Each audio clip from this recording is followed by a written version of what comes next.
شب برات آ رہی ہے اور شب برات کے آتے ہی ہر طرف اسٹیٹس لگ جاتے ہیں کہ ہماری طرف سے اگر آپ کا دل دکھا ہو تو ہمیں معاف کر دینا۔ اپنی اسٹوری پر، اپنی سوشل میڈیا پر تمام افراد ایکٹیو ہو جاتے ہیں کہ ہمارا دل دکھا ہو تو معاف کر دینا۔ شب برات سے پہلے واقعی معافی مانگ لینی چاہیے، اس لیے کہ حدیث پاک میں ہے کہ اس رات میں اللہ رب العالمین بے شمار لوگوں کو معاف فرماتا ہے، بخشش و مغفرت فرماتا ہے،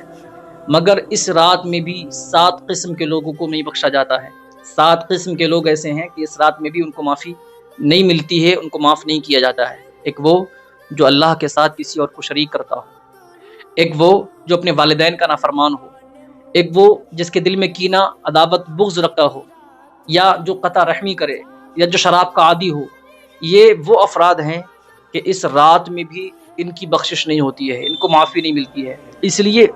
اگر واقعی آپ نے کسی کا دل دکھایا ہے، اگر آپ نے کسی کو ستایا ہے، آپ نے کسی پر ظلم کیا ہے اور کیا کوئی آپ سے ناراض ہے، تو بے شک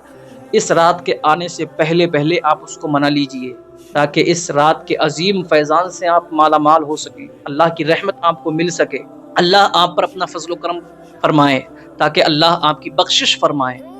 لیکن یہ بھی دھیان رکھنے کی ضرورت ہے، اعلیٰ حضرت رضی اللہ تعالیٰ عنہ کے تعلق سے بھی یہ مشہور ہے کہ جب شب برات آتی تو آپ لوگوں کو خط لکھ کر آگاہ کرتے کہ عظیم بخشش والی، مغفرت والی رات آ چکی ہے، لہٰذا اگر کوئی کسی سے ناراض ہو تو ایک دوسرے سے معافی تلافی کر لیں۔ بلکہ آپ فرماتے ہیں کہ ہم نے بریلی میں یہ ماحول بنایا ہے کہ اگر یہاں پر کوئی کسی سے ناراض ہو تو ہم اس کو بلا کر سمجھا کر ایک دوسرے سے اس کی معافی کراتے ہیں اور دعا سلام کراتے ہیں، تاکہ اس رات کے عظیم فیضان سے وہ محروم نہ ہو سکے۔ میرے عزیزو، یہ حقیقت ہے، سچائی ہے کہ آپ معافی مانگیے، لیکن آپ کو اس پر بھی غور کرنا پڑے گا کہ آپ نے دل دکھایا کسی کا، کسی کو پریشان کیا، کسی پر ظلم کیا اور آپ نے اپنا اسٹیٹس لگا دیا، تو صرف اسٹیٹس لگانے سے تو کام نہیں چلے گا، صرف سوشل میڈیا پر لکھ دینے سے تو کام نہیں چلے گا۔ جس کا دل دکھایا ہے، جس کو تکلیف پہنچائی ہے، آپ جائیے اس کے پاس، اس سے معافی مانگیے، اس سے کہیے کہ میں نے آپ کا دل دکھایا ہے اور میں نادم ہوں، شرمندہ ہوں، مجھے معاف کیجیے۔ اس کو جا کر اپنی ندامت کا اظہار کیجیے، پھر اگر وہ معاف کر دے تو واقعی آپ اس رات کے فیضان سے مالا مال ہو جائیں گے، ورنہ صرف لکھ دینا اور اس سے نہ سلام، نہ دعا، نہ پھول،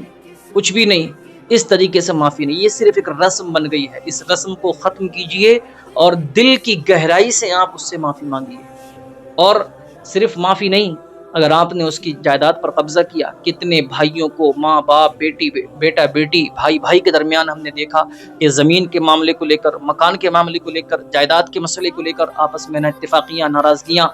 بول چال ختم، دعا سلام ختم، سال ہا سال گزر جاتے ہیں اور ایک دوسرے کے یہاں نہیں جاتے۔ تو اس رات کے آنے سے پہلے معافی مانگیں، اور معافی مانگنے کے ساتھ ساتھ یہ بھی کیجئے کہ اگر آپ نے ناجائز اس کا حق مارا ہے تو اس کا حق آپ واپس کیجئے، اس لیے کہ معافی کا طریقہ ہی یہ ہے کہ آپ پہلے اس کا حق اس کو دیجئے، پھر معافی مانگیے۔ ایسا نہیں کہ آپ نے کسی کی زمین چھین لی اور معافی مانگ لیں اور کام چل جائے گا۔ جب تک آپ اس کا حق اس کو دے نہیں دیں گے، جب تک آپ اس کی جائیداد، اس کی زمین، اس کا مکان اس کو واپس نہیں کر دیں گے، تب تک آپ کو معافی نہیں ملنے والی ہے، اور حقیقت بھی یہی ہے۔ اس لیے دنیا کے مال دولت کے چکر میں، زمین جائیداد کے چکر میں، مکان کے چکر میں اپنی آخرت کو برباد نہ کریں، اس عظیم رات کے فیضان سے محروم نہ ہوں۔ اللہ جو معاف فرما رہا ہے گنہگار بندوں کو، اس عظیم نعمت سے محروم نہ ہوں، بلکہ دنیاوی لالچ کو چھوڑ کر آؤ، اللہ کی رحمت کے سائے میں آؤ اور سچے دل سے اپنے عزیزوں سے معافی مانگو۔ اور پھر یہ تو شریعت کا مسئلہ ہے کہ اگر کوئی آپ سے ناراض ہے یا آپ کسی سے ناراض ہیں تو 3 دن سے زیادہ آپ کو اجازت نہیں ہے کہ آپ دعا سلام بند رکھیں۔ اگر دنیاوی معاملہ ہے، دینی مسئلہ الگ ہے، دنیاوی مسئلے کی بنیاد پر، ضد اور ہٹ دھرمی کی بنیاد پر آپ 3 دن سے زیادہ کسی سے اپنے تعلق کو ختم نہیں کر سکتے، اور اگر ایسا کرتے ہیں تو حدیث پاک کا مفہوم ہے کہ پھر اس بندے کی کوئی عبادت قبول نہیں ہوتی ہے، اس کے اعمال قبول نہیں ہوتے ہیں جو بلا وجہ اپنے کسی بھائی سے دعا سلام ختم کیے رکھے، قطع تعلقی رکھے۔ اس لیے اس رات کے آنے سے پہلے میرے عزیزو، یہ گزارش ہے کہ آپ اپنے درمیان اس بات کو عام کیجیے، ان لوگوں تک پہنچائیے۔ اگر آپ جانتے ہیں کسی کو تو آپ ان کو بلائیے، سمجھائیے ان کو، اور بتلائیے اس رات کی فضیلت کیا ہے، اس کی اہمیت کیا ہے، تاکہ وہ دنیاوی مقاصد کو، دنیاوی اغراض کو چھوڑ کر دین کے لیے، اللہ کے لیے اپنی تمام رنجشوں کو، ناراضگیوں کو، نہ اتفاقیوں کو، ناچاقیوں کو ختم کر کے اللہ کے لیے ایک ہو جائیں اور اپنے دعا سلام شروع کر دیں تاکہ ان کے اعمال قبول ہوں اور اس رات کے فیضان سے مالا مال ہوں۔